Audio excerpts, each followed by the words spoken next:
Okay, today we are going to talk about doing the watercolor silhouette project. Now what this entails is having either a sunrise or a sunset, and then with a wet on wet technique where we have a nice colorful sky, whether it be during the daytime, kind of at the sun going down, so we have nice bright colors, or one that is at night where we have kind of an aurora borealis like this, or we have some stars, or we just have a nice evening night. But what we're doing is we have a silhouette. What a silhouette means is that you have a light source that is behind an object. So that light is shining through that object or behind it, and it blacks out that object so that way we can't see all the details of it. So when we have a nice strong light source behind something like this, then it brings out to where we can't see any of those details. So for this project we can have the sky and the water like this here. The water can reflect the sky.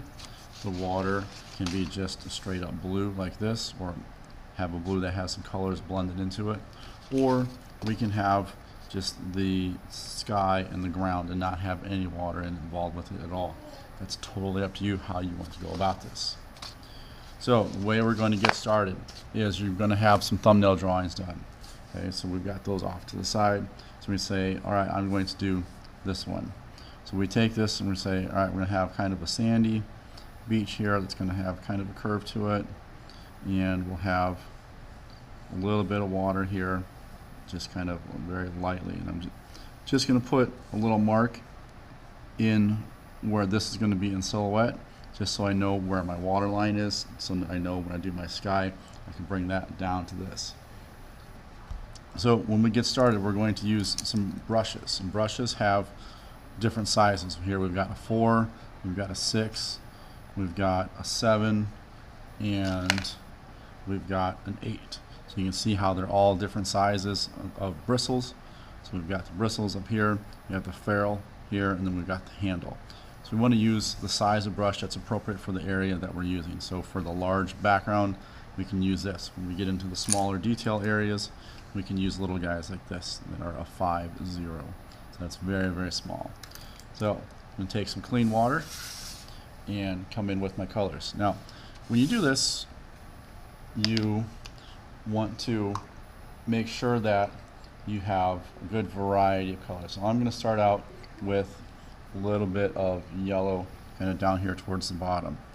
Now, we just showed that it's important that you always clean your brush before you go into it, because the person that used that before me didn't quite clean that out enough. So I've got a nice clean brush here. Take some of this yellow, and I'm going to kind of go through here. Now, it doesn't matter where you put the paint, okay, because skies don't have a rhyme or a reason to them. So I'm just going to throw some of this yellow down here and get this kind of spread out. Okay, I'm going to come in with my next color, which is going to be an orange. I'm going to work to paint around on here and get this to blend in. Now, with this, I'm going to try and get this color here. So there's my water line. Bring that kind of straight through there. So that way, that's my water's edge. Now, we don't want there to be any real definite hard lines, because nature doesn't do hard lines. So we get some of this color and blend it through. We want it, what we're doing is what we call a wet on wet here. So we get the colors to blend together. Up top here, where we don't have any of the paint, is a wet on dry technique. So we've got some dry paper that we're putting color down onto. We have a wet brush. So we're going to get these to kind of push around and kind of move around and see where everything's going to be. And you can work with this relatively quick, because again, it's a sky. There's no rhyme or reason to it, so you don't need to put a whole lot of thought into it. Yeah, you kind of want to think about what colors you're using and how they're going to blend together, but at the same time, it doesn't really matter. Okay, you just kind of want to think about the process. Say, all right, that's a little thick, so I clean my brush off, come back in with just some straight water, push that around,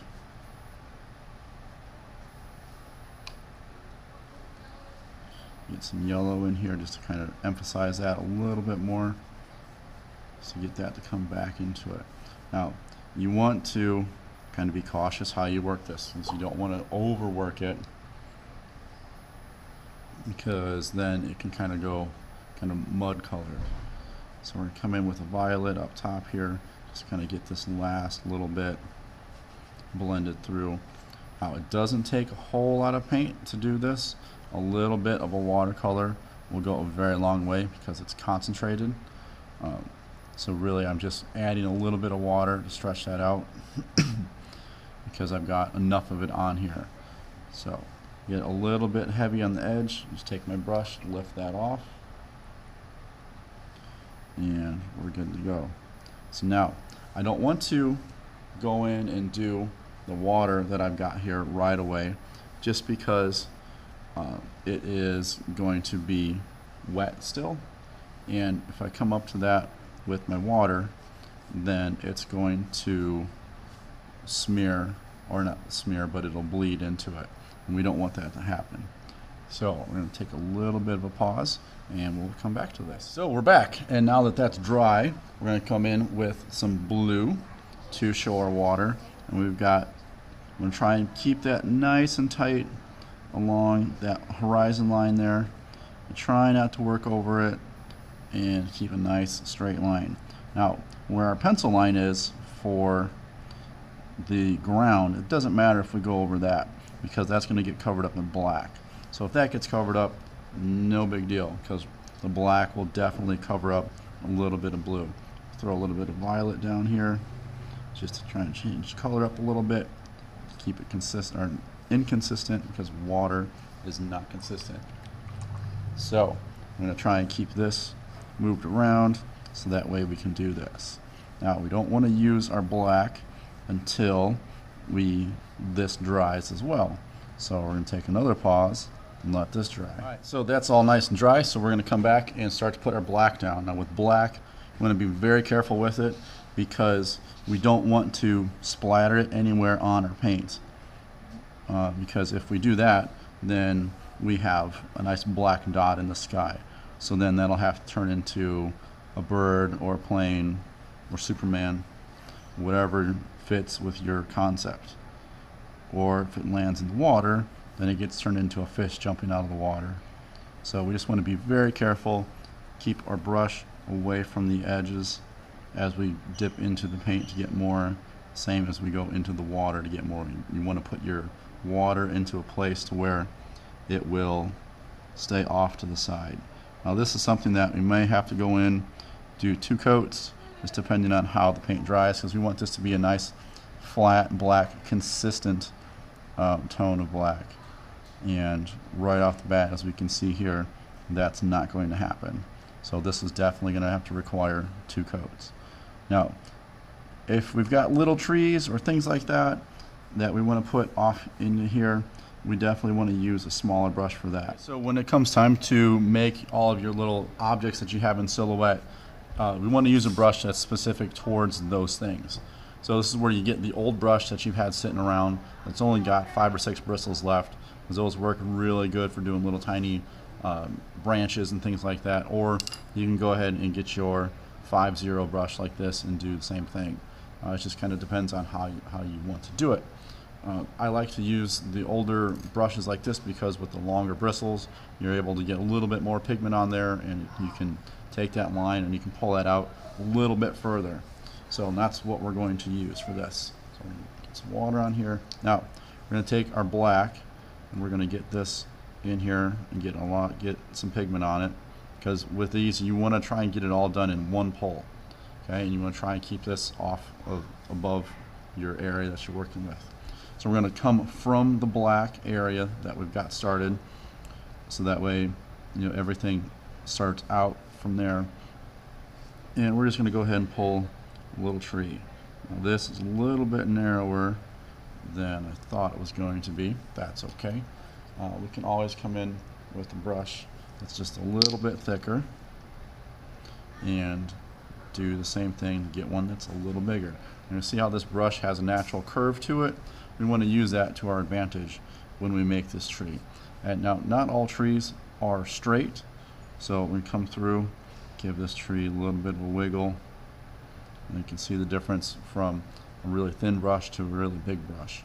Now we're going to take this and set this aside.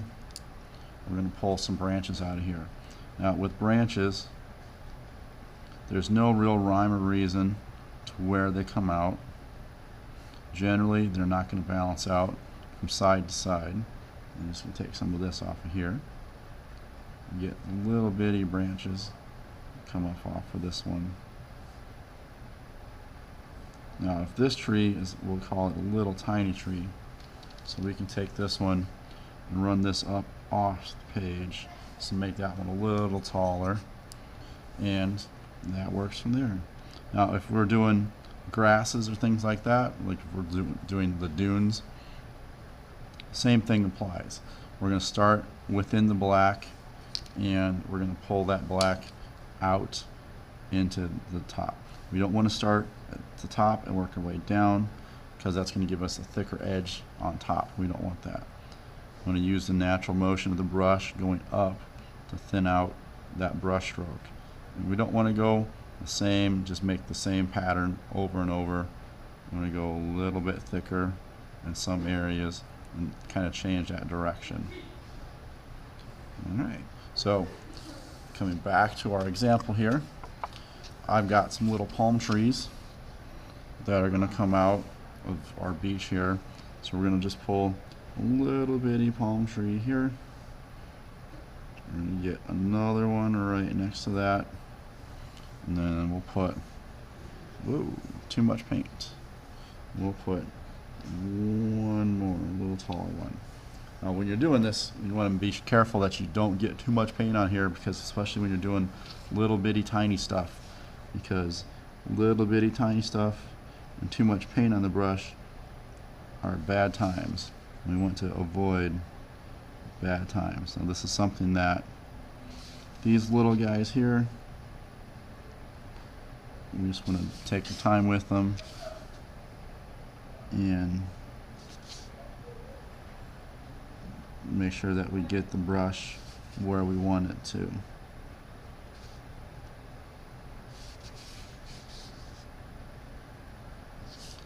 And last one. Now we can come in, let's put one more in here. Don't want them to be too symmetrical.